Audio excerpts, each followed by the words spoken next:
And a special thank you to Erica, because today America is a nation in grief, a nation in shock, and a nation in mourning. Less than 2 weeks ago, our country was robbed of one of the brightest lights of our times, a giant of his generation, and above all, a devoted husband, father, son, Christian, and patriot. Charles James Kirk was heinously murdered by a radicalized, cold-blooded monster for speaking the truth that was in his heart. He was violently killed because he spoke for freedom and justice, for God, country, for reason, and for common sense. He was assassinated because he lived bravely, he led boldly, and he argued brilliantly without apology. He did what was right for our nation. And so on that terrible day, September 10th, 2025, our greatest evangelist for American liberty became immortal. He's a martyr now for American freedom. I know I speak for everyone here today when I say that none of us will ever forget Charlie Kirk, and neither now will history.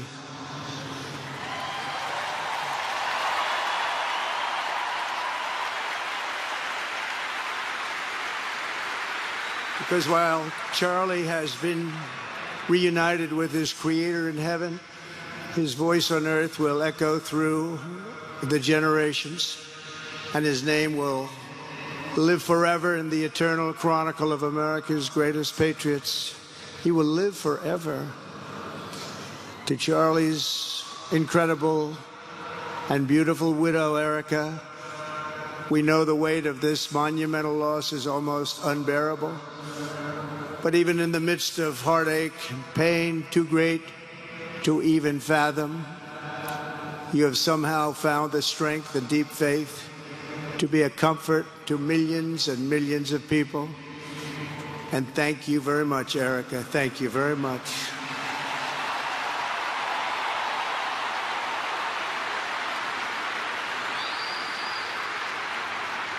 Today, an entire nation wraps its loving arms around you and your beautiful children.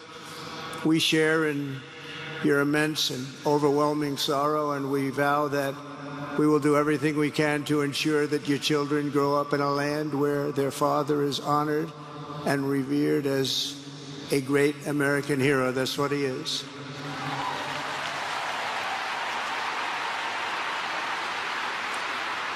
To Charlie's parents who lost their beloved son, and to the entire Kirk family, we know that no words can ever be enough to fill the void he leaves behind. That's a void that just can't be filled. But I hope the extraordinary outpouring of emotion over these past 11 days has comforted you with the knowledge that your son brought more good and love into this world in his 31 short years than most people, even very, very successful people, can bring in a lifetime.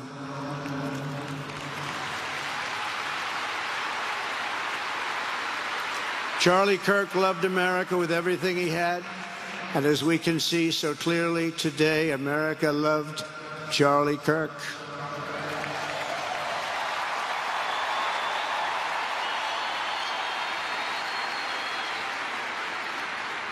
And he could always draw a big crowd. Look at this today. Look at what's gone on. This is a big crowd.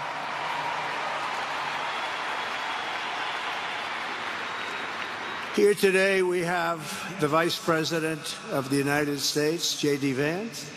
We have the Speaker of the U.S. House of Representatives, Mike Johnson. We have countless members of the United States Senate, and I'm sorry I'm not going to introduce you, but I'll be up here. They're all over the place. And likewise, the House of Representatives, they're all over this big stadium. This is not an arena, this is a stadium. Our great cabinet and this stadium packed with rafters of people, not to mention the one across the street. that also has tens of thousands of people, and they're watching us on screen right now.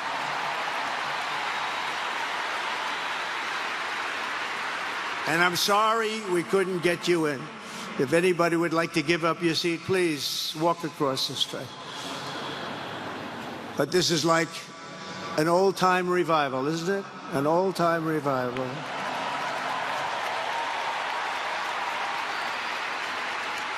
For millions of Americans, especially young people, it is agonizing and unthinkable to say goodbye to a patriot whose heart still had so much to give. It's so much.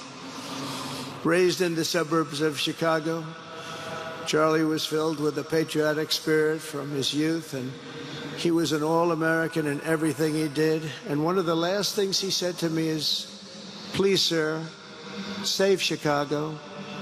We're going to do that. We're going to save Chicago from horrible crime.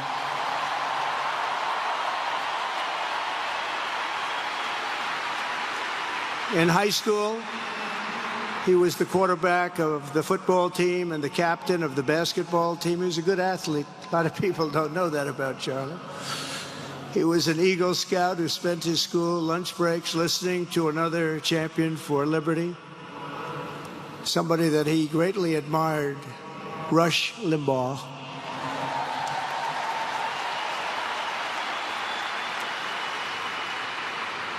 But what was even more important to Charlie than politics and service was the choice he made in the 5th grade, which he called the most important decision of his life, to become a Christian and a follower of his Savior, Jesus Christ.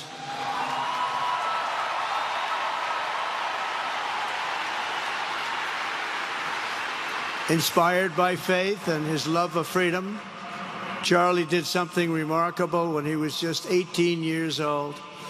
On the advice of a mentor who told him to put off going to college because he was doing so well, he devoted his life to converting young people to the conservative cause. How did he do? Take a look. How did he do?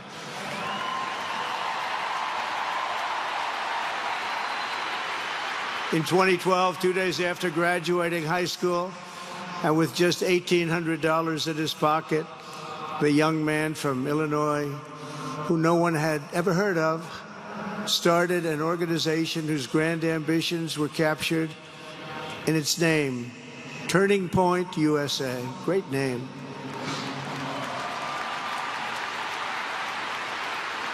And I have a feeling it's going to be bigger and better than ever before. Does that make sense? It's going to be bigger and better than ever before. Look at what's happening. 12 years ago, Charlie walked onto his first college campus, the very liberal University of Wisconsin at Madison.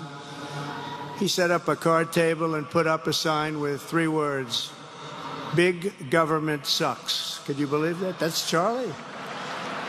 That day, Charlie talked to every student who approached him, most of whom were probably quite a bit older than he was. Finally, after many hours, he found the first ever Turning Point chapter leader. His first year out of high school, Charlie traveled 300 days raising money and taking his message to campuses all over the country. He lived out of his parents' basement, and they actually loved having him there. They loved Charlie. Everybody loved Charlie. And on the couches of friends and supporters, he lived off couches for 2 years, 3 years, then life started getting a little bit different, but he was always the same. For 5 years, he refused to take a paycheck, but day after day, he worked from 5 a.m. in the morning till 11 p.m. in the evening, always. His staff remembers that he wore Walmart jeans and T-shirts from the Goodwill store. Remember the Goodwill store? It wasn't easy, but Charlie wasn't in it for money at all, never has been. Money was never his thing. He was always in it for the mission. As he liked to say even back then, we have a country to save. Just what he did. He'd call me all the time, "Sir, we have a country to save." I said, Charlie, thanks very much for telling me that. I appreciate it. Charlie volunteered for my 2016 campaign and traveled the nation with my son, Don, and Eric. I got to know him very well and saw immediately that Charlie was actually a master builder of people. It was Charlie who first started organizing young black conservatives hungry for support and leadership. It was Charlie who stood up for persecuted Christians and Jews on college campuses. It was Charlie who helped bring online censorship, free speech, and cancel culture to the fore of our political debate. He was right up there with me. It was Charlie who helped unite MAGA, and you know what M-A-H-A is? That's right, Make America Healthy Again. And tomorrow we're going to have one of the biggest announcements, really medically, I think, in the history of our country. We're going to be doing it with Bobby and Oz and all of the professionals. I think you're going to find it to be amazing. I think we found an answer to autism. How about that? Autism. Tomorrow, we're going to be talking in the Oval Office in the White House about autism, how it happens, so we won't let it happen anymore, and how to get at least somewhat better when you have it, so that parents can help their child, their beautiful child.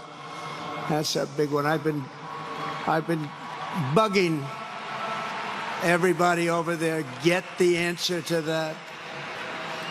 You know, 20 years ago, 1 in 10,000 were born with autism. 20 years ago. The most recent survey says 1 in 12.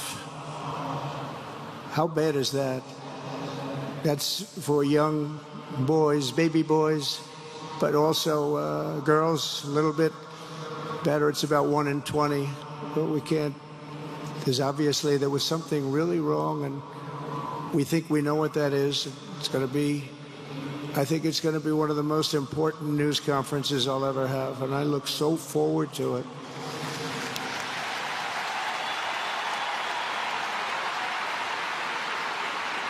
And you know who else looked forward to it? Because he knew. I'd tell him a little bit about what was going on. Was Charlie. He would have been front row center, believe me. We'll be missing him tomorrow. It was such a big deal for him, too. He brought together Donald Trump, Bobby Kennedy, right here in the great state of Arizona 1 year ago. Remember that? What a night, what a day that was. And it was Charlie who was among the first to speak to me about a man from Ohio by the name of J.D. Vance. Have you ever heard of him? He's doing a good job.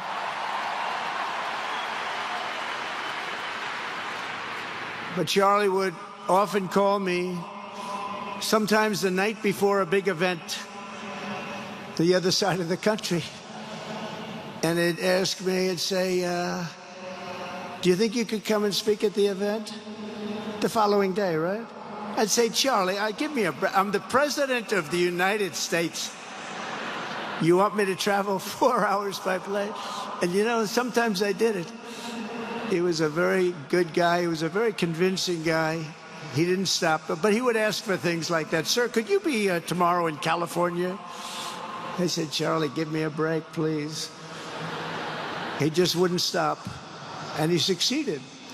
But I almost always went because you never wanted to let Charlie down. He worked so hard. You just didn't want to let him down. I felt guilty. He'd make me feel very guilty. As president, many people asked me for things, but Charlie was one of the few who always gave more than he took. He was a giver, much more than a taker.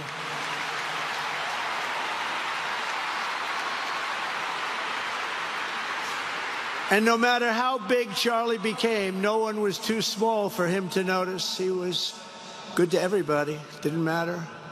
several years ago a fourth grader asked Charlie to appear on his podcast, which was probably only watched by the parents of that fourth grader. And Charlie, who was actually pretty hot at the time, to be honest, he agreed, and the boy asked for advice. Charlie replied, the left. I call it the radical left. I call it sometimes the radical left lunatics. But Charlie didn't say that. He called it the left. He was probably right, but I can't help it. I can't help it.